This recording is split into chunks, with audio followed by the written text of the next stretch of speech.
We have reached a point in modern commerce where a person can stand at a counter, tap their phone, and finance a $1.50 hot dog over a 4-part payment plan in a fraction of a second. Digital wallets like Apple Pay have completely severed the physical sensation of handing over cash. When you just hover a screen over a glowing reader, your brain struggles to register that actual hard-earned dollars have left your bank account. This is frictionless spending. It's an economic environment built specifically to remove the pain of payment, letting instant gratification effortlessly override basic mathematical logic. Take a 57-year-old woman with zero retirement and exactly $29,000 in liquid savings. She decides to drain $28,000 of it on a single African safari to look at mountain gorillas, leaving herself functionally destitute. Or look at higher tax brackets. WNBA star Cameron Brink hired a private chef for $7,000 a month, completely ignoring the fact that the fee was actually higher than her take-home salary. These examples go viral because they seem absurd, but they point to a widespread psychological condition: financial denial. It happens when projecting a lifestyle identity entirely replaces economic reality. To see what happens when financial denial reaches its terminal stage, we can look at a clinical case study of a 27-year-old couple, Mason and Maya. Mason speaks with the confidence of a budding franchise owner. The reality is that he is an entry-level employee who has been cutting car keys in a Costco parking lot for exactly 3 weeks. Maya brings in zero income. She cites an autoimmune condition that keeps her unemployed, relying entirely on dwindling unemployment checks and pending food stamps. Together, they insist they are staring down imminent eviction and are so aggressively poor that they cannot afford to eat 3 meals a day. But then you decide to pull Mason's credit report.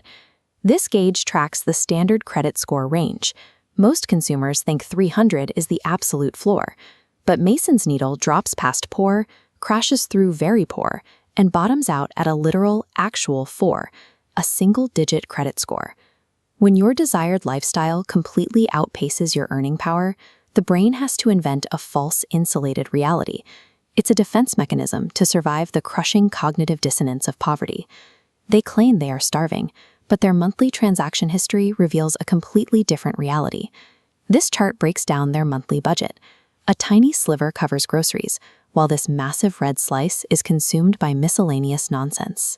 That slice breaks apart into hundreds of dollars, bleeding out through DoorDash, Amazon, Prime Video, and acrylic nail appointments.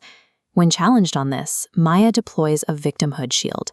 She points to her medical flare-ups to justify refusing to meal prep, using her condition as an excuse to pay a massive markup for restaurant delivery. The most staggering line item in their bank statements is a $500 charge to repair a set of fishing poles, swiped right as they were running out of rent money.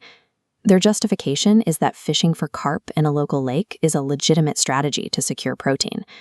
They built a bizarre survivalist narrative to sidestep the obvious solution of simply spending less. In the final stages of financial denial, the brain actively recategorizes luxury purchases and weekend hobbies as absolute biological survival necessities to avoid confronting the math. But the victimhood shield offers zero protection against actual creditors. They are facing imminent eviction, dodging a massive back child support debt, and begging aging parents for bailouts. They're floating this entire illusion on maxed-out Best Buy credit cards that carry a suffocating 30% interest rate. This line graph illustrates what 30% interest does to a small balance.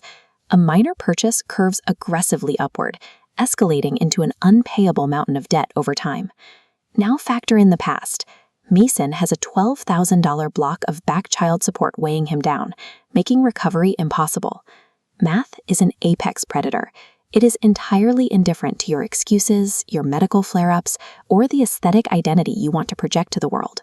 We live in an economy that actively thrives on consumer denial.